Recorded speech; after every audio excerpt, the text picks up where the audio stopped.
12 روز یہ جنگ جاری رہی اور درمیان میں پھر امریکہ بھی کود پڑا اور پھر ایرانی وزیر خارجہ جو ہے وہ جا کے روسی صدر ولادیمیر پوٹن سے ملے.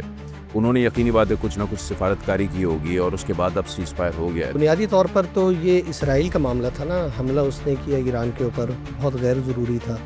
اور تیسرے ہی روز پھر اسرائیل کو پتہ لگا کہ یار یہ جنگ اکیلے اس کی بس کی نہیں ہے. تو ہمیشہ کی طرح اس نے پھر وہی کیا، وہ جو ہمارے یہاں کراچی میں ایک مشہور ہے نا، میں بڑے لڑکے بلا کے لا رہا ہوں ذرا. تو اس نے میرے بڑے لڑکے کو آواز دی محلے کے، اور حسب معمول اور حسب توقع امریکہ مدد کے لیے پہنچا. لیکن اس بار جو امریکہ مدد کے لیے آیا وہ مدد ویسی نہیں تھی کہ جس طرح کی توقع ظاہر کی جا رہی تھی. تو جو امریکہ کی معاشی سپر پاور ہونا، امریکہ کی فوجی سپر پاور ہونا، یہ جو ایک بھرم تھا، کیا اب یہ ٹوٹتا جا رہا ہے؟ عسکری طور پر امریکہ جہاں جہاں گیا اس نے نقصان اٹھایا، یعنی اتنا آسان اس کے لیے نہیں رہا. عسکری طور پر امریکہ کم از کم اپنی جو زمینی افواج ہے وہ کہیں بھی بھیجنے کی پوزیشن میں نہیں رہا. امریکہ، ایران، اسرائیل تینوں ممالک کی اگر میں بات کروں تو اس پوری 12 روزہ جنگ میں کس نے کیا کھویا، کیا پایا؟ ابھی تو ہر فریق اپنی فتح کا اعلان کرے گا. پورا ایک تاثر بنانا کہ بھائی یہ اتنا بھی محفوظ ملک نہیں ہے. آپ کا آئرن ڈوم جو ہے وہ ناکام ہوا، میزائل پہنچے، تباہی ہوئی، لوگ مرے، زخمی ہوئے، قبرص کی طرف لوگوں نے جو ہے نا جانا شروع کر دیا کہ آپ ناقابل تسخیر نہیں ہیں. تل ابیب، حیفا میں میزائل جا سکتے ہیں. ان حالات کے باوجود اگر کسی ملک نے 2 ہفتے تک اسرائیل جیسی طاقت کے آگے کھڑے رہ کر بھرپور جواب دیا ہے تو نقصان بھی پہنچا ہے. تو اس تناظر میں تو ایران کو جو ہے اس جنگ کا فاتح سمجھتا ہوں. اچانک سے اوور نائٹ ایسا کیا ہوا کہ ایران ایک بار پھر اپنے پاؤں پر کھڑا ہو گیا،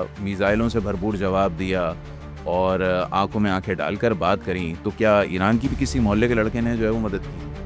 اصل میں ایران کی ظاہر سی بات ہے محلے میں دوستیاں بہت ساری ہیں، اور مشکل وقت میں جو اس کے بھی جو لڑکے تھے وہ کام تو بالکل آئے ہوں گے. ایران بہرحال ایک ملک ہے، ایک ریاست ہے. اس کا جو میزائل پروگرام ہے وہ بہرحال اس نے دکھایا ہے کہ وہ پر اثر ہے، اور جو اس کا جو جوہری منصوبہ ہے وہ بھی آگے بڑھتا چلا جا رہا ہے. اور ایک نظریاتی بنیادوں پہ بہرحال کھڑی ہوئی ریاست ہے، تو نظریاتی بنیادوں پر کھڑی ہوئی ریاستوں کو توڑنا اتنا آسان نہیں ہوتا. جب پاکستان کے خلاف بھارت نے آپریشن کرنا چاہا تھا تو اس کے بعد ہمیں پتہ چلا کہ اسرائیلی انجینئرز وہاں پہ بیٹھے ہوئے تھے، فوجی حکام بیٹھے ہوئے تھے، بھرپور طور پر جو ہے وہ بھارت کی مدد کی جا رہی تھی. یہ اب ایران کو فیصلہ کرنا ہے کہ نہ صرف پاکستان بلکہ سعودی عرب، دیگر ممالک سفارتی سطح پر آپ کے ساتھ رہے، عوامی سطح پر بھی بہت زیادہ آپ کی حمایت کا اعلان کیا گیا. تو کیا اب آپ اپنی ہندوستان کی اس دوستی کو ریویو کریں گے؟ یعنی کہ آپ پاکستان کی طرف نہیں دیکھیں. مشکل میں کون کھڑا تھا بھائی؟ ڈونلڈ ٹرمپ کو نوبیل کے لیے نامزد کیا تھا نا، بڑی اس میں تنقید ہوئی. اس پر تنقید ابھی بھی ہو رہی ہے اور کہ ہم نے ڈونلڈ ٹرمپ کو کیوں نوبیل کے لیے دیکھیے، میری یہ خوش گمانی ہے. پاکستان کو اندازہ ہو گیا تھا کہ ڈونلڈ ٹرمپ جو ہے یہ کرنے جا رہے ہیں، تو اپنے طور پر جس کو کہتے ہیں نا ایک کوشش کرنا کہ یار شاید اس سے ڈونلڈ ٹرمپ بہل جائے، اور ایک آپ کہتے ہیں نا آپ کے ذمے کوئی چیز ڈال دی جاتی ہے تو تھوڑا آپ رک جاتے ہیں. گو کہ متعلقہ فورم پہ ہماری اس نامزدگی کی کوئی اہمیت نہیں تھی، لیکن ڈونلڈ ٹرمپ نے وہی کیا جو اس کو کرنا تھا. پہلے وہ سیریا گئے، پھر وہ ایران آ گئے ہیں، اور اگر ابھی نہیں بولا گیا، نہیں روکا گیا تو پھر وہ پاکستان آئیں گے. یہ تو پتہ چل گیا کہ ایک ٹوٹا پھوٹا مشکل میں گھرا ہوا ایران اگر کرنے والا نہیں ہے تو پاکستان اس کے مقابلے میں بہت ایڈوانس پوزیشن پہ کھڑا ہے. یعنی اس کی فضائیہ ہو یا اس کا میزائل پروگرام ہو، اس کی افواج ہو، اس کی انٹیلیجنس ہو، وہ بہت بہتر پوزیشن پر ہے. اس سفارتی طور پر بھی پاکستان نے اس عرصے میں بڑا گین کیا ہے. یعنی یہ ڈونلڈ ٹرمپ جو جن سے توقعات کسی اور کی وابستہ تھیں اور وہ جپھیاں کسی اور کو ڈالنے لگ گئے. السلام علیکم، میں ہوں علی عابد، آپ دیکھ رہے ہیں اینگل 360، اور یہاں ہم عالمی سیاست، علاقائی تنازعات اور بیانیے کی جنگوں پر بات کرتے ہیں، وہ بھی بغیر کسی پردے، بغیر کسی ایجنڈے. تو آج کا موضوع نہایت حساس اور اہم ہے: ایران اور اسرائیل کے درمیان جنگ بندی. یہ امن کا آغاز ہے یا پھر اگلے مارکے کی خاموش تیاری ہے؟ ہم اسی پر بات کریں گے. اس سیز فائر کے محرکات، اس کے اسٹریٹجک اثرات اور پراکسی وار کے مستقبل، اور دنیا کی طاقتوں کا کیا کردار رہا ہے. تفصیل سے جو ہے وہ آج اس موضوع کو زیر بحث لائیں گے. پوڈ کاسٹ کا آغاز کرنے سے پہلے ہم آپ سے ریکویسٹ کریں گے کہ اگر آپ ہمیں یوٹیوب چینل پر دیکھ رہے ہیں تو لازمی ہمارے چینل کو سبسکرائب کیجئے.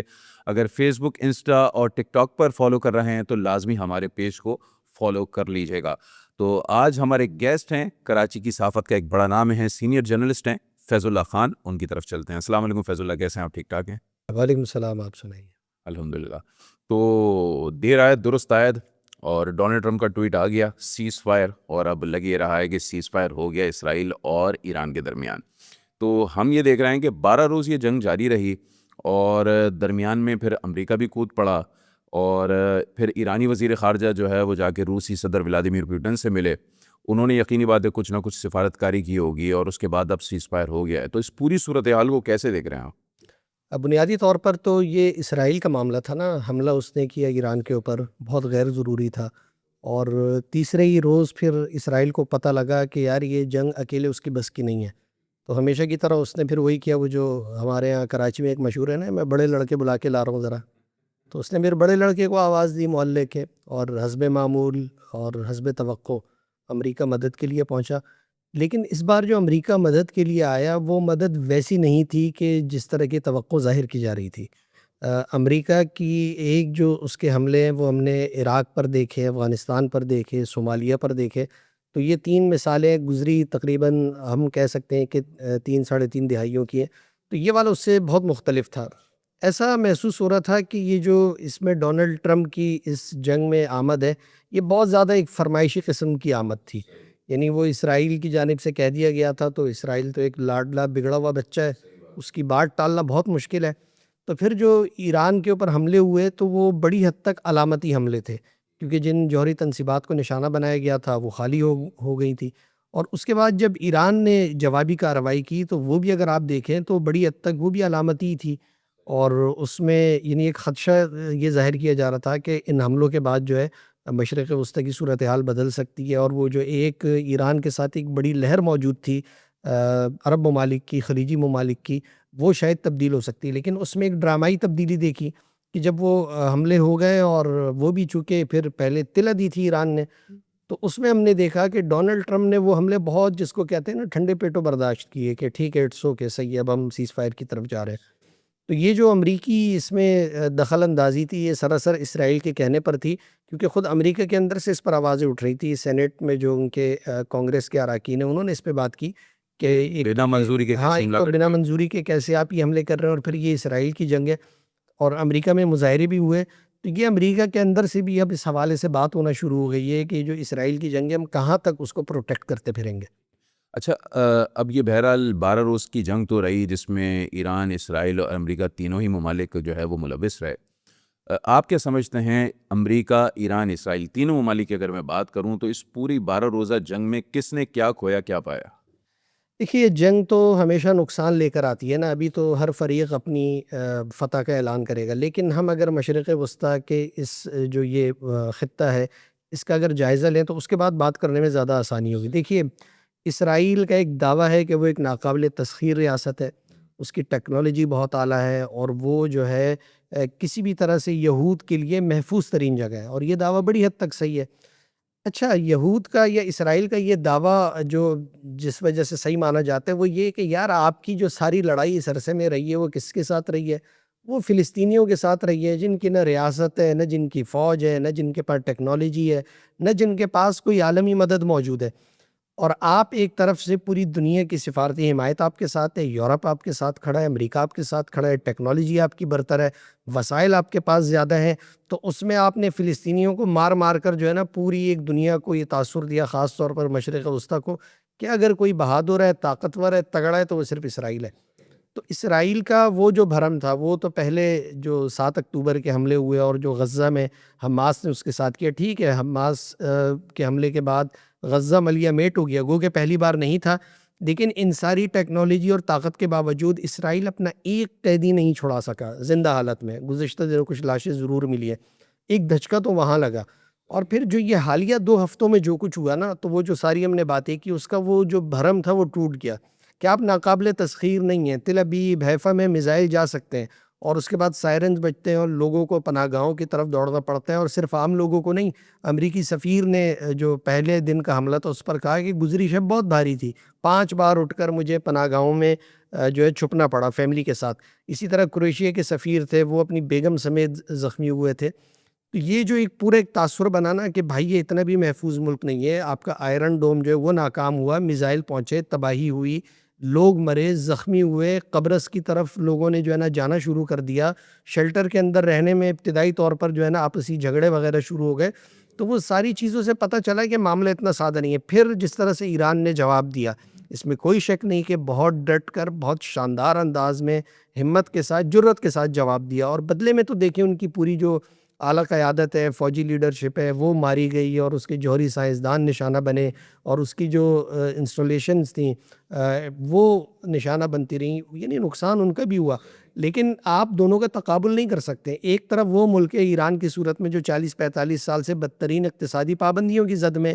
جو کوئی جدید اسلحہ نہیں لے سکتا، ٹیکنالوجی پہ پابندی ہے، وہ اسمگلنگ کر کے یا تیل کسی طرح چین کو دے کر کچھ نہ کچھ کر کے اپنی چیزیں کرتا ہے، اور اس کے ساتھ کام کرتے ہوئے لوگ خائف ہوتے ہیں. مثلاً آپ دیکھ لیں جو ایران پاکستان پائپ لائن، جو گیس کی لائن ہے، وہ ہماری سرحد پر آ کر رکی ہوئی ہے. یعنی ایک امریکی دباؤ اور خوف ہے نا، جس کی وجہ سے ہم آگے اس کو مکمل نہیں کر پا رہے. تو ان حالات کے باوجود اگر کسی ملک نے 2 ہفتے تک اسرائیل جیسی طاقت کے آگے کھڑے رہ کر بھرپور جواب دیا ہے، اس کو نقصان بھی پہنچایا. نقصان بھی پہنچا ہے، تو اس تناظر میں تو ایران کو جو ہے اس جنگ کا فاتح سمجھتا ہوں. اور پھر اس میں جب آپ امریکہ کو بھی اپنے ساتھ ملا لیتے ہیں تو یہ تو وہی والی بات ہے کہ مل کر گرانا کسی کو نا. تو اس تناظر میں دیکھیں تو ایران نے بہت جرأت کا مظاہرہ کیا. اچھا، آپ نے یہود کی بات کری. یہود اور ہنود کا گٹھ جوڑ جو ہے وہ ایک ماضی ہے اور حال بھی ہے. ابھی ہم نے دیکھا تھا جب پاکستان کے خلاف بھارت نے آپریشن کرنا چاہا تھا، تو اس کے بعد ہمیں پتہ چلا کہ اسرائیلی انجینئرز وہاں پہ بیٹھے ہوئے تھے، فوجی حکام بیٹھے ہوئے تھے، بھرپور طور پر جو ہے وہ بھارت کی مدد کی جا رہی تھی. اب یہ جو ایران میں صورتحال ہوئی ہے، ہم نے پہلے دن دیکھا جب اسرائیل نے حملہ کیا تو وہاں پر بڑے پیمانے پر ایران کے اندر کچھ موساد کے ایجنٹس تھے. اب اطلاعات آ رہی ہیں کہ وہ سب را کے لوگ ہیں یا ہندوستانی ہیں ایک بڑی تعداد میں، جو موساد کے لیے خفیہ جو ہے وہ کام کر رہے تھے، اور وہاں پر جا کے انہوں نے اسرائیل کے لیے بہت کچھ کیا.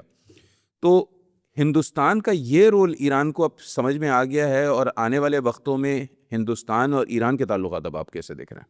اچھا، اس میں بہت سارے معاملات ہیں. پہلے ہم اس پر یہود و ہنود کے گٹھ جوڑ کی بات کر لیتے ہیں نا. بنیادی طور پر میرا خیال ہے کہ ایران ہندوستان کے معاملے میں اس سے بڑی چوک ہوئی ہے، اور اس نے یعنی پاکستان کے ساتھ بے شک بہت اچھے مراسم اور تعلقات ہیں، لیکن ہندوستان کی طرف تھوڑا زیادہ جھکاؤ میں نظر آتا ہے. چاہے وہ معاشی معاملات اور سفارتکاری کے ایشوز ہوں، تو اس پہ ہندوستان ایران ایک نظر آتا ہے. اچھا، اب ہوا کیا؟ ایران جو اس میں ایک بڑی اس سے غلطی ہوئی، یعنی ہندوستان کی اگر ایران کے ساتھ دوستی تھی تو ایران یہ بات کیسے فراموش کر گیا کہ اسرائیل سے اس سے زیادہ دوستی ہے. اور جب ہندوستان نے پاکستان پہ حملہ کیا تو، اور یہ ڈرونز ہم کراچی سمیت پورے ملک میں دیکھ رہے تھے، تو اس میں سے کتنے ڈرونز تھے جو اسرائیلی ساختہ تھے. یعنی وہ حملہ اسرائیل نے پاکستان پہ کیا تھا. ویسے میری تو خواہش تھی کہ جو تل ابیب کی طرف میزائل جا رہے تھے تو ایک آدھ کوئی ہمارے بھی میزائل جانا چاہیے تھا تاکہ پتہ چلتا، جواب ملتا. لیکن یہ پتہ چلتا ہے کہ ان کا کیسا گٹھ جوڑ تھا، اور وہ حملے یہاں پر ہوئے اور پاکستان نے اس کو روکا. ایران کے لیے یہ جو 12 دن ہے نا، ایران کے لیے بہت سارے سبق ہیں سمجھنے کے، سیکھنے کے. کہ جب آپ پہ مشکل وقت آیا تو آپ کو پتہ ہے شنگھائی تعاون کونسل میں جب ایرانی جارحیت کی مذمت کی قرارداد پیش ہوئی تو ہندوستان نے اس سے لا تعلقی اختیار کی اسرائیلی جارحیت کے خلاف ایران پہ. اور پھر اسی طرح سے IAEA میں بھی جو ہندوستان ہے وہ ایران کی مخالف سمت میں کھڑا ہے، اسرائیلی کیمپ میں. اور آپ اس مشکل وقت میں دیکھیں پاکستان نے کس طرح کا رول پلے کیا ایران کے لیے. سفارتی سطح پر آگے بڑھے، ملاقاتیں، فون پہ رابطے، ان کے حجاج کے لیے اپنی سرحد کھول دی. اچھا، یہ کام سعودیہ میں بھی ہوا اور افغانستان نے بھی کیا. پھر اسی طرح سے ان لوگوں کو معاونت فراہم کرنے کے ساتھ ساتھ ہر سطح پر جو سلامتی کونسل میں قرارداد پیش ہونا تھی وہ پاکستان، چین اور روس کی مشترکہ دی، اور اس کا مسودہ بھی پاکستان نے تیار کیا. یعنی آپ دیکھیں کہ آپ کے لیے کس حد تک آگے بڑھ کر، بلکہ اسی کی ذیل میں ایک اور چیز جو ڈونلڈ ٹرمپ کو نوبیل کے لیے نامزد کیا تھا نا، بڑی اس میں تنقید ہوئی.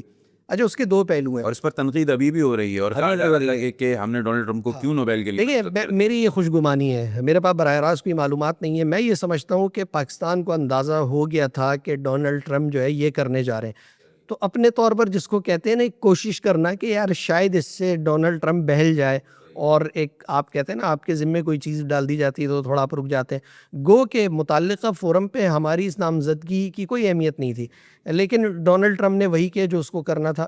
اصولی طور پر تو اس سے ایک بہت جائز اختلاف ہے، اور میں بھی اس کو رکھتا ہوں، وہ یہ کہ یار جو غزہ میں جس کی ناک کے نیچے اتنے ہزاروں لوگوں کا قتل عام ہو گیا، جو اسرائیل کے خلاف قرارداد ویٹو کرتا ہے، تو اس کو کیا نامزد کرنا، لیکن یہ ایک کوشش تھی۔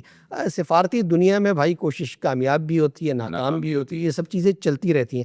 لیکن اس کے بعد آپ وہ فراموش نہ کریں جو میں نے ذکر کیا کہ سلامتی کونسل میں پاکستان ہی اس جنگ کو روکنے کی قرارداد پیش کر رہا تھا، تو سفارتی طور پر پاکستان نے ہر ممکن کوشش کی۔ تو آپ بتائیں نا ہندوستان کہاں پر ہے؟ ہندوستان تو اس سارے سینیریو میں کہیں نہیں ہے، بلکہ پاکستان کے حوالے سے دیکھیں تو چابہار کے ذریعے کلبھوشن یادو جو بھارتی انٹیلیجنس آفیسر تھا وہ پکڑا جاتا ہے، جو کہ لیکن اب تو یہ بلوچستان بھی کے اطلاعات آ معاملات رہی ہیں نا میں۔ کہ جو ایرانی کرد ہیں ان کو بھی باقاعدہ را فنڈنگ کر رہی ہے، اگینسٹ ایرانی جو ہے وہ رجیم کے خلاف بھی کر رہی ہے اور بی ایل اے کو بھی کر رہی ہے۔ دیکھیے وہ تو ایران میں بھی بی ایل ایف کے ٹھکانے موجود ہیں، لیکن یہ میں نے کہا نا کہ یہ اب ایران کو فیصلہ کرنا ہے کہ نہ صرف پاکستان بلکہ سعودی عرب، دیگر ممالک سفارتی سطح پر آپ کے ساتھ رہے، عوامی سطح پر بھی بہت زیادہ آپ کی حمایت کا اعلان کیا گیا۔ تو کیا اب آپ اپنی ہندوستان کی اس دوستی کو ریویو کریں گے؟ یعنی کہ آپ پاکستان کی طرف نہیں دیکھیں۔ مشکل میں کون کھڑا تھا بھائی؟ اچھے وقتوں میں تو ہندوستان تھا، مشکل وقت میں پاکستان تھا۔ تو اب آپ کا مشکل وقت یعنی جو 12 دن کا ایک مشکل وقت تھا وہ گزر گیا ہے۔ تو اب وقت ہے کہ ایران اپنی جو ساری پالیسیز ہیں اسلامی دنیا کے حوالے سے ان کو ریویو کرے کہ اس مشکل وقت میں لوگ آپ کے ساتھ کھڑے تھے، تو آپ بھی جو اسلامی دنیا ہے اس کے لیے ذرا آسانیاں پیدا کریں۔ ٹھیک ہے، اچھا بطور ایک صحافی اب آپ کیا سمجھتے ہیں؟ جنگ بندی کا اعلان تو ہو گیا، بڑا کھلاڑی امریکہ تھا، محلے کا جو بدماش تھا وہ اسرائیل تھا، اور ایران نے بہرحال جس حد تک زچ پہنچا سکتا تھا پہنچا دی۔ یہ جو جنگ بندی ہو گئی ہے، آپ کیا سمجھتے ہیں کس کی فتح ہے، کس کی شکست ہے؟ دیکھیے وہ تو ہم پہلے ذکر کر چکے ہیں، اگر اس کو یعنی طاقت کے پیمانوں سے اگر اس کا موازنہ کیا جائے نا تو میں اس کو ایران کی فتح سمجھتا ہوں، کیونکہ اس کے مقابل جو لوگ ہیں نا یار آپ ان کو تو دیکھیں، یعنی کوئی جوڑ ہی نہیں ہے، بس زمین آسمان سے زیادہ کا فرق ہے۔ لیکن اس جنگ بندی میں ایک چیز جو ہونی چاہیے تھی نہیں ہو سکی بدقسمتی سے، اس میں غزہ کا معاملہ بھی اٹھانا چاہیے تھا ایران کو، کیونکہ اس جنگ بندی کے ساتھ کم از کم اس کے حوالے سے کوئی تو بات ہوتی نا۔ وہ تباہ و برباد ہو گیا ہے، جتنا جبر ظلم اور جو ہے نا تباہی وہاں پر ہے اور ابھی بھی ہے، تو اتنی تو کبھی کسی نے نہیں دیکھی۔ تو اس پوری صورتحال کے بعد مشرق وسطیٰ میں کوئی طاقت کے توازن میں تبدیلی آئندہ آنے والے دنوں میں دیکھ رہے ہیں؟ دیکھیے مشرق وسطیٰ میں جو طاقت کا توازن ہے وہ کچھ اس طرح سے تبدیل ہوا ہے کہ اسلامی دنیا کی اگر ہم بات کریں تو ایران ایک بہت طاقتور پوزیشن پر آ گیا، اور جو پورے عرب ممالک ہیں وہ کم از کم اس کے اس طرح سے مقابلے کے نہیں ہیں، یعنی یہ ایک ایشو ہے۔ ایران کی جو کمی خامی نظر آئی ہے وہ اس کا جو فضائی دفاع کا نظام ہے وہ کمزور نظر آیا، اس کے جیٹ اور یہ ساری چیزیں، تو وہ اس میں پاکستان اس کی بہت اچھی مدد کر سکتا ہے، چائنا کر سکتا ہے اگر وہ چاہے، لیکن اس کے لیے اس کو اپنی چیزیں ٹھیک کرنا ہوں گی۔ تو ایک طرف مشرق وسطیٰ میں جہاں اسرائیل ایک بہت بڑی طاقت کے طور پہ موجود ہے، وہیں اس وقت اس کے مد مقابل اگر اس ریجن میں کوئی ہے تو وہ صرف ایران ہے، کیونکہ دیگر جو عرب ممالک ہیں وہ اس پوزیشن میں نہیں ہے اور نہ ہی وہ ان کی توجہ ایسی ہے کہ وہ کچھ کر سکیں۔ گو کہ ان کے پاس بہت جدید ٹیکنالوجی موجود ہے اور امریکہ کے ساتھ ان کے بڑے بڑے معاہدے بھی ہیں، لیکن جو نظریاتی بنیادوں پر جس طرح سے ایران استوار ہے نا، اپنے ایک خاص فلسفے کے ساتھ کھڑا ہے، تو ایسا ہمیں عرب دنیا نہیں دکھائی دیتی۔ اچھا اب ذرا یہ بھی بتائیے گا، روس اور چین نے بھی کہا جا رہا ہے کہ ایک خاموش سفارتکاری کا رول پلے کیا ہے یا کچھ حد تک جو ہے وہ پریشر ڈالا گیا ہے امریکہ پر۔ تو آج سے جیسے کچھ عرصے پہلے آپ کہہ رہے تھے جو بش کے دور میں ہوا کہ افغانستان پر چڑھ دوڑے، عراق پر چڑھ دوڑے، ملیا میڈ کر کے رکھ دیا، کئی مسلمان تحدیق کر دیے گئے، اس طریقے سے نہ اوباما کر سکے نہ ہی اب جو ہے وہ ڈونلڈ ٹرمپ کر پا رہے ہیں، بلکہ ڈونلڈ ٹرمپ جس طریقے سے آپ خود کہہ رہے ہیں کہ بس ہو گئے، شمولیت تو اختیار کر لی اور جلد سے جلد حملہ کر کے بس سیز فائر کا اعلان کر کے نکل گئے۔ تو جو امریکہ کی معاشی سپر پاور ہونا، امریکہ کی فوجی سپر پاور ہونا، یہ جو ایک بھرم تھا، کیا اب یہ ٹوٹتا جا رہا ہے؟ دیکھیے جو امریکہ کی معاشی طاقت ہے اور جو ٹیکنالوجی میں جس طرح سے وہ آگے، وہ تو مزید بھی آگے رہیں گے، کیونکہ وہ اس میدان میں ان کا جو ہے نا پوری دنیا میں کوئی مقابل نہیں ہے۔ لیکن عسکری طور پر امریکہ جہاں جہاں گیا اس نے نقصان اٹھایا، یعنی اتنا آسان اس کے لیے نہیں رہا۔ یہ دیکھیں نا، آپ کو عراق اور پھر اس کے بعد افغانستان میں رجیم چینج کرنے کے لیے امریکی افواج کو زمین پہ اترنا پڑا، اور ایران میں گزشتہ جو تجربات تھے اس کو پیش نظر رکھتے ہوئے نہ آپ نے اپنی افواج اتارنے کے بارے میں سوچا، اور صرف آپ کی توقعات جو ہے وہ شاہ ایران کے صاحب زادے سے تھی اور ایران کے لوگوں سے کہ وہ بس رجیم چینج کر لیں اپنے طور پہ۔ تو یہ والا جو پیٹرن ہے یہ عراق اور افغانستان سے بہت مختلف تھا۔ تو اس کا مطلب ہے کہ عسکری طور پر امریکہ کم از کم اپنی جو زمینی افواج ہے وہ کہیں بھی بھیجنے کی پوزیشن میں نہیں رہا، خاص طور پر جو افغانستان میں اس کے 17-18 سال گزرے، 9/11 کا واقعہ ہوا، شیخ اسامہ نے جو حملہ کیا، تو اس کا بھی ایک ریزن یہ تھا کہ امریکی کسی طرح سے افغانستان آئے۔ تو اس جنگ میں الجھ کر امریکہ نے بہت کچھ کھویا ہے، یعنی ٹیکنالوجی کے میدان میں اور دیگر معاملات میں چائنیز نے جو وہ وقت تھا جنگوں کا، اس سے بڑا فائدہ اٹھایا ہے۔ تو اب جو ہے ایران اس کو امریکہ اس کو ریویو کر رہا ہے۔ تو جب یہ آپ دیکھیں نا ایک علامتی حملے، بس اس سے زیادہ کچھ نہیں، یعنی وہ اس طرح کے حملے بھی نہیں کیے جو توقع کی جا رہی تھی۔ تو ہو سکتا ہے کیونکہ ڈونلڈ ٹرمپ یہ بات کہتے ہیں کہ یار وہ جنگیں نہیں چاہتے ہیں، گو کہ حملے انہوں نے بھی کر دیے، لیکن اگر آپ وہی والی بات ہے بش اور اوباما کے دور سے اس کا موازنہ کریں تو بہت کم شدت کے ہیں۔ تو ہو سکتا ہے ڈونلڈ ٹرمپ جو ہے نا امریکہ کو اس جنگ کی جو ایک پالیسی ہے اس سے نکالنا چاہتے ہو، اور زمینی طور پر امریکہ کے لیے ممکن نہیں ہے کہ وہ ایران اگر جاتا تو اس کو افغانستان اور عراق سے کہیں زیادہ نقصان اٹھانا پڑتا۔ ٹھیک ہے، ابھی تھوڑی دیر پہلے ہماری بات بھی ہو رہی تھی کہ جیسی ہی جنگ کا آغاز ہوا، جب اسرائیل نے پہلی دفعہ حملہ کیا ایران پر، تو ان کے ٹاپ جو ملٹری آفیشلز تھے ان کو شہید کر دیا گیا، سائنٹسٹ کو شہید کر دیا گیا، ان کی جو ملٹری بیسز ہیں ان کو تباہ کیا گیا، ان کا جو دفاعی نظام ہے اس کو بہت حد تک تباہ کیا گیا۔ پہلے دن تو تقریباً یہی بات سامنے آ رہی تھی کہ ایران جو ہے وہ مکمل تباہ ہو گیا اور اسرائیل نے جو ہے وہ اپنے ٹارگٹس اچیو کر لیے ہیں، لیکن اچانک سے اوور نائٹ ایسا کیا ہوا کہ ایران ایک بار پھر اپنے پاؤں پر کھڑا ہو گیا، میزائلوں سے بھرپور جواب دیا اور آنکھوں میں آنکھیں ڈال کر بات کریں؟ تو کیا ایران کی بھی کسی محلے کے لڑکے نے جو ہے وہ مدد کی؟ اصل میں ایران کی ظاہر سی بات ہے محلے میں دوستیاں بہت ساری ہیں، اور مشکل وقت میں جو اس کے بھی جو لڑکے تھے وہ کام تو بالکل آئے ہوں گے، لیکن یہاں ایک چیز جو ہے وہ جو آپ نے بھی ذکر کیا موساد کے جاسوسوں کا، اور ظاہر سی بات ہے ہندوستان کا بھی ایک نیکسس بنتا ہے۔ تو ایران کا جو انٹیلیجنس کا نظام ہے اس کی ایک کمی ظاہر ہوئی، چاہے وہ اسماعیل ہانیہ کی شہادت ہو، یا اس سے پہلے بھی جو جوہری سائنسدان ہیں ان کا قتل ہو، یا پھر اس حالیہ عرصے میں پوری لیڈرشپ کو ایک ساتھ اڑا دینا، اور اسی طرح لبنان میں حسن نصر اللہ کے اوپر جو پیجر حملے ہوئے تھے۔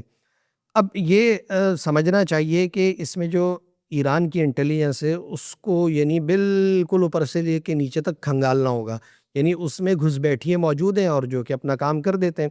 تو یہ ایران کے لیے ایک بڑا مسئلہ ہے۔ تو یہی وجہ تھی کہ اس کی لیڈرشپ ماری گئی، اور پہلے دن جو تھا بظاہر یہ لگ رہا تھا کہ سب کچھ وہ ہوا، لیکن یہ یاد رکھنا چاہیے کہ ایران بہرحال ایک ملک ہے، ایک ریاست ہے، اس کا جو میزائل پروگرام ہے وہ بہرحال اس نے دکھایا ہے کہ وہ پر اثر ہے، اور جو اس کا جو جوہری منصوبہ ہے وہ بھی آگے بڑھتا چلا جا رہا ہے۔ تو اور ایک نظریاتی بنیادوں پہ بہرحال کھڑی ہوئی ریاست ہے، تو نظریاتی بنیادوں پر کھڑی ہوئی ریاستوں کو توڑنا اتنا آسان نہیں ہوتا۔ ہاں پہلا حملہ بہت زبردست رہا، لیکن ہم یہ ساتھ میں بھول جاتے ہیں کہ جو بقیہ 12 دن تھے وہ جو انسٹالیشنز تھی جہاں سے یہ لانچنگ پیڈز تھے وہ شاذ و نادر ہی نشانہ بنے ایران میں، تو وہ اپنے حملے پر انہوں نے کامیابی سیکھی نہیں۔ ابتدائی طور پر جو انہوں نے اپنے ایک منصوبہ بنایا تو اس پہ تو بہترین عمل ہوا اسرائیل کا، یعنی وہاں سے بھی حملے کیے اور ایران کے اندر سے بھی ہوئے، لیکن اس بات کے عرصے میں اس چیز کو جو ہے اسرائیلی نشانہ بنانے میں ناکام رہے۔ ٹھیک ہے، اچھا اب یہ تو زبان زد عام ہے نا کہ یہ اسرائیل کا حملہ ہو یا امریکی حملہ ہو، یہ ایران میں رجیم چینج آپریشن تھا جو نہیں ہو سکا، تو اب اس ناکام آپریشن کے بعد ایران کی جو مذہبی قیادت ہے آپ کیا سمجھتے ہیں مزید مضبوط ہوگی؟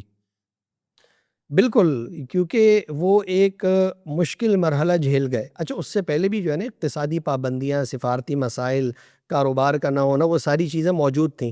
اب ایک جنگ ایسی چیز تھی، اسرائیل نے ایک حملہ کر کے دکھا دیا، پوری دنیا کو پتہ چل گیا کہ یار آپ اس ایران کا نقصان تو ہوا لیکن جو آپ چاہ رہے تھے وہ نہیں ہو سکا، رجیم چینج نہیں ہو سکا، ایران آپ کے سامنے جھکا نہیں، ٹوٹا نہیں۔ تو یہ اس کے نتیجے میں جو وہاں پر ولایت فقیہ کا نظام ہے اس کو مزید تقویت ملے گی، وہ مزید طاقتور ہوں گے۔ لیکن ہم نے جو پہلے اس میں ہم عرض کر چکے ہیں کہ اس طاقتور ہونے کا یہ مطلب نہیں ہے کہ پھر آپ جو ہے نا آپ کی پراکسیز جو ہے نا مسلم دنیا میں کام کریں۔ ان سب چیزوں کو بہرحال ریویو کرنا بہت زیادہ امپورٹنٹ ہے، اور ایران نے بھی دیکھ لیا نا کہ جب آپ پہ مشکل وقت تھا تو کون تھا آپ کے ساتھ، بھلے ہی سفارتی سطح پر تھے لیکن سعودی عرب تھا، متحدہ عرب امارات تھا، جو آپ ایران پر امریکی حملے سے چند گھنٹے پہلے جو اسلامی تعاون تنظیم کا اجلاس ہوا اس میں یعنی شامی وزیر خارجہ بھی موجود ہے، سعودی نمائندے بھی موجود ہے، پاکستان کے، ترکیہ کے، تمام ممالک کے، تو وہ سب آپ کے ساتھ کھڑے تھے۔ تو وہ جس کو کہتے ہیں کہ نا آپسی اختلافات جتنے تھے جب آپ پہ مشکل وقت آیا تو سب آپ کے ساتھ تھے، تو اب آپ کو بھی اس کا جو ہے نا ایک بہت اچھے طریقے سے جواب دینا چاہیے تاکہ یہ جو فضا ہے یہ برقرار رہے، کیونکہ شیعہ سنی فساد اگر پاکستان میں ہو یا اسلامی دنیا میں ہو، یقین کریں اس کا صرف اور صرف نقصان ہے، یعنی کوئی کتنا ہی اپنے آپ کو حق بجانب سمجھتا ہو، لیکن اس کے نتیجے میں سوائے نقصان کے کچھ نہیں ہوگا. امت مسلمہ کا بھی نقصان ہے، پاکستان کا بھی ہے، ایران کا بھی ہے. تو ان چیزوں کو جو ہے نا ریویو کرنا اور کوئی ایسی پالیسی اختیار کرنا کہ اس مسئلے میں مشترکات کی طرف آ کر ایک احترام والا رویہ اختیار کیا جائے، تاکہ کم سے کم امت مسلمہ ان مسائل سے نکل سکے. لاسٹ کوشچن، پاکستان کی پالیسی ابھی تک جو رہی ہے وہ تو ہم نے ڈسکس کر لیا. آپ کیا سمجھتے ہیں آنے والے وقتوں میں پاکستان کی پالیسی کیا ہونی چاہیے؟ بلاول بھٹو زرداری صاحب اب سے کچھ دنوں پہلے قومی اسمبلی میں تقریر کر رہے تھے اور کہہ رہے تھے کہ پہلے وہ سیریا گئے، پھر وہ ایران آ گئے ہیں، اور اگر ابھی نہیں بولا گیا، نہیں روکا گیا تو پھر وہ پاکستان آئیں گے. تو کیا آپ سمجھتے ہیں یہ صرف ایک سیاسی بیان ہے یا حقیقت بھی ہے کچھ؟ دیکھیے، اس کے پیچھے حقیقت تو موجود ہے، لیکن نا یہ جو ایران والا ایپیسوڈ ہوا ہے نا، اس سے چیزیں کچھ اور زیادہ نمایاں ہو گئی. اور پھر اس سے پہلے پاکستان اور ہندوستان کا جو ایک مارکا ہوا اور اس میں پاکستان نے جو ہے ہندوستان کو دھول چٹائی، تو وہ بھی دنیا کے سامنے آ گیا. تو اس سے یہ تو پتہ چل گیا کہ ایک ٹوٹا پھوٹا مشکل میں گھرا ہوا ایران اگر ترنے والا نہیں ہے تو پاکستان اس کے مقابلے میں بہت ایڈوانس پوزیشن پہ کھڑا ہے. یعنی اس کی فضائیہ ہو یا اس کا میزائل پروگرام ہو، اس کی افواج ہو، اس کی انٹیلیجنس ہو، وہ بہت بہتر پوزیشن پر ہے. اس سفارتی طور پر بھی پاکستان نے اس عرصے میں بڑا گین کیا ہے. یعنی یہ حالیہ اگر ہم 10-15 سال اگر ہم جائزہ لیں، یعنی پاکستان کی ایک پالیسی تو وہ تھی 9/11 کے بعد امریکہ کے ساتھ جا کر کھڑا ہو گیا، تو اس کے نتیجے میں پاکستان میں تباہی پھیلی. آج دن تک ہم جو ہے نا اس دہشت گردی کی لہر پر قابو نہیں پا سکیں. لیکن اس کے ساتھ پاکستان نے جو اپنی ایک سفارتی تنہائی کا تاثر تھا اس کو دور کیا. روس کے ساتھ ہمارے تعلقات بہت اچھے ہیں، چائنا کے ساتھ تو ہیں ہی، اس کے ساتھ عرب دنیا بھی ہوئی. اور پھر یہ جو ہندوستان کے ساتھ لڑائی میں ہمارا جو ایک معاملہ آگے بڑھا نا، اس نے تو بالکل نیکسٹ لیول کا معاملہ کر دیا. یعنی یہ ڈونلڈ ٹرمپ جو جن سے توقعات کسی اور کی وابستہ تھیں اور وہ جپھیاں کسی اور کو ڈالنے لگ گئے، تو وہ آپ کو رسپیکٹ دے رہے ہیں، بات کر رہے ہیں، چیزیں ہو رہے ہیں. تو یہ سینیریو چینج ہوا ہے. تو یہ چینج سینیریو میں اگر پاکستان اپنی معاشی مشکلات کو قابو پا لیتا ہے، اگلے 10-15 سال میں اگر تسلسل رہتا ہے، چیزیں بہتری کی طرف جاتی ہیں اور کوئی بڑی جنگ نہیں ہوتی ہے، تو پاکستان بہت بہتر پوزیشن پہ ہوگا. اچھا، یہ جو ہندوستان کے ساتھ معاملہ اور ایران کا، یعنی پاکستان کا تو یہی تھا کہ یار وہ کیا سفارتی طور پر تنہا ہے، لیکن یہاں اس معاملے کے بعد پاکستان کو ایک بڑا حوصلہ ملا اور وہ لیڈنگ پوزیشن پہ آ کے کھڑا ہوا نا. یعنی یہ اس میں لیڈنگ پوزیشن پر آیا اور عرب دنیا میں آپ دیکھیں آپ کی کتنی عزت افزائی ہوئی. ایرانی پارلیمان میں ایرانی پارلیمان آپ کا شکریہ ادا کر رہا ہے، اور ہندوستان اور اس سارے تنازع میں عرب دنیا کے جو عام لوگ ہیں، اس کا سوشل میڈیا آپ دیکھتے ہیں، لاجواب قسم کی آپ کی جو ہے نا وہ ہمت افزائی کر رہے ہیں، آپ کو زبردست بہترین بول رہے ہیں. تو ہمارے لیے بہت امکانات موجود ہیں. تو انہی امکانات کے ساتھ جو ہے نا اسرائیل کے لیے پاکستان کوئی اتنا سادہ اور آسان ہدف نہیں ہے. یعنی کہ ان کو بھی سمجھ آ گئی ہے، ہمیں بھی پتہ ہے. تو اب ان حدود کے اندر رہتے ہوئے چیزیں ہوں گی. ہاں، سازشیں وہ چیزیں تو چلتی رہیں گی، کیونکہ ہندوستان اور اسرائیل کے ایک گٹھ جوڑ موجود ہے. جوابی چیزیں بھی ہوتی رہتی ہیں. اور ایک آخری چیز میں یہ بولوں گا کہ دیکھیے پاکستان کے لیے اس کی کیا اہمیت تھی. دیکھیں، ایران کے ساتھ ہمارے بہت سارے معاملات ہیں، یعنی جیسے میں نے بتایا اس کے ہندوستان کے ساتھ تعلقات، اور پاکستان میں کچھ دہشت گردی کے واقعات کی جڑیں وہاں ملتی ہیں جا کر. لیکن ان سارے مسائل کے باوجود ایران میں موجودہ حکومت کا برقرار رہنا پاکستان کے بہت مفاد میں. یعنی اگر وہاں پر رجیم چینج ہوتا ہے، ایک ایسی حکومت آتی ہے جو براہ راست امریکہ اور اسرائیل کے تابع، ایک طرف ہندوستان ہے آپ کی سرحد پر، دوسری طرف آ کے جو ہے نا اسرائیل بیٹھ جائے، آپ سوچیں کتنی مشکل ہے. تو ابھی تو ایران کی سرحد سے آپ کو یہ تو نہیں ہے نا کہ وہاں کوئی وہ والی تیاری رکھنی ہے جو آپ ہندوستان کی سرحد پہ رکھتے ہیں. تو اس حکومت کا برقرار رہنا ہمارے لیے بھی مفاد میں تھا اور ہونا بھی چاہیے. اور باقی مسائل اب چاہیے کہ لوگ آپس میں حل کریں، تاکہ بہت ایزی ہو کہ یہ سرحد جو ہے نا نارمل رہے، اور رجیم چیز وہاں پر جو ہے نا ہمارے بھی بالکل مفاد میں نہیں تھا. بہت شکریہ فیض اللہ آپ کا تشریف لانے کے لیے. تو ناظرین، آج کی ڈسکشن میں ہم نے یہی اندازہ لگایا ہے کہ گو کہ ایران نے اس جنگ میں نقصان زیادہ اٹھایا، لیکن جس طریقے سے اسرائیل کو کرارا جواب دیا ہے، جس طریقے سے امریکہ کو کرارا جواب دیا ہے، تو اس جنگ کا فاتح ایران ہی ہے یقیناً. اور آنے والے دنوں میں مشرق وسطیٰ میں جو جیو اسٹریٹجک صورتحال ہے وہ کافی حد تک تبدیل ہوتی ہوئی دکھائی دے رہی ہے. اور اگر ہم اپنے خطے کی بات کریں تو اس میں بھی ہمیں یقیناً آنے والے وقتوں میں ڈرامائی تبدیلی دکھائی دے گی، کیونکہ اب ایران کو بھی اندازہ ہو گیا ہوگا کہ یہ یہود اور ہنود کی جو سازش ہے وہ فقط پاکستان کے خلاف نہیں تھی بلکہ ایران کے خلاف بھی تھی. ایران کے اندر جو خفیہ ایجنٹس تھے موساد کے، وہ کوئی اور نہیں تھے بلکہ وہی بھارتی تھے جو را کے پیرول پر تھے اور موساد سے جا ملے اور ایران کی تباہی کا جو ہے وہ وجہ بنے. تو ہم نے اس پوری صورتحال کو ڈسکس کیا ہے، اور انشاءاللہ تعالی ہمیں امید ہے کہ جس طریقے سے باتیں کی جا رہی تھیں نا کہ ایران اور اس کے بعد پاکستان، تو جس طریقے سے ایران نے کرارا جواب دے دیا ہے، تو میرے خیال سے اب پاکستان کے بارے میں تو سوچنا بھی بہت دور کی بات ہے۔ تو ہمیں دیجیے اجازت، السلام علیکم۔